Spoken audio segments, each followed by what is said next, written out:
AIFF সভাপতি কল্যাণ চৌবে তার AIFF এর সভাপতি পদের অপব্যবহার করে তিনি আমাকে প্রস্তাব দেন তার হয়ে কাজ করলে তিনি আমাকে ক্রীড়াক্ষেত্রে রাজ্য বা জাতীয় স্তরের কোনো বড় পদে নিয়ে যাবেন। যে কথা উনি বলছেন যে আমি কোনো প্রস্তাব বা ঘুষ তাকে দিতে চাইনি, এই কথাগুলো আংশিকভাবে রাখা হয়েছে। বিধানসভা উপনির্বাচনে ভোট গ্রহণের কয়েক ঘন্টা আগে একটি অডিও ক্লিপ সামনে এনে মানিকতলার বিজেপি প্রার্থী কল্যাণ চৌবের বিরুদ্ধে বিস্ফোরক অভিযোগ করলেন কুণাল ঘোষ।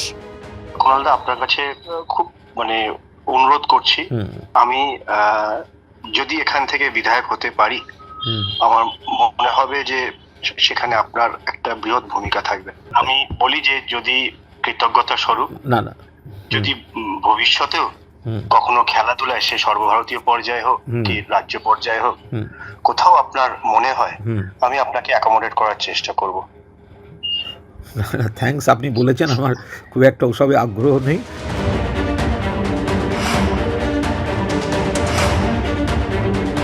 খেলার জগতে জাতীয় বা রাজ্য স্তরে কোনো ব্যবস্থা করে দেওয়া হবে, এই প্রলোভন যে অভিযোগটা কুণাল ঘোষ করছেন, এইটা নিয়ে এটা এডিট করা হয়েছে, এটা আমি বলিনি।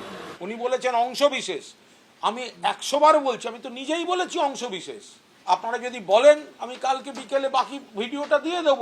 আমি আবার বলছি, ফোন রিং বাজা থেকে দেব, ফোন রাখা পর্যন্ত দেব। আমি আপনাকে বলছি, রাজ্য পুলিশ টুলিশ দূরের কথা, আপনি বিজেপির লোক, সিবিআই ফিবিআই দিয়ে আমায় ডেকে পাঠান, আমার ফোন ফেলে দেবো, দেখে নেবেন আপনার গলা কি গলা নয়। আপনার সিবিআইয়ের কাছে আমি চলে যাব, আমি কোর্টে যাব না সিবিআই না চেয়ে। এই অফার রিফিউজ করেছি।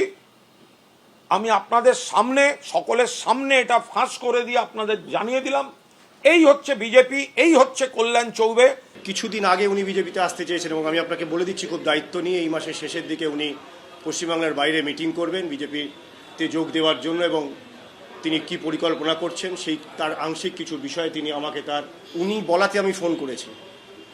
আমি যে ফোন করেছি উনাকে, ওনার পরামর্শে আমি ওনাকে ফোন করেছি। দিলীপ ঘোষের সঙ্গে আমার কোনোদিন আমি বিজেপি নিয়ে কথা হলো না। আমি যাদের বিজেপির অন্যান্য দলের মধ্যে যারা পরিচিত তাদের সঙ্গে কোনোদিন বিজেপি নিয়ে কথা হলো না। আমি এই পচা কল্যাণকে বলবো আপনি আমাকে নিয়ে চলুন। বুধবার মানিকতলা সহ রাজ্যের 4টি বিধানসভা কেন্দ্রে উপনির্বাচন, ফল ঘোষণা শনিবার। আশাবুল হোসেন, অর্ণব মুখোপাধ্যায়, এবিপি আনন্দ।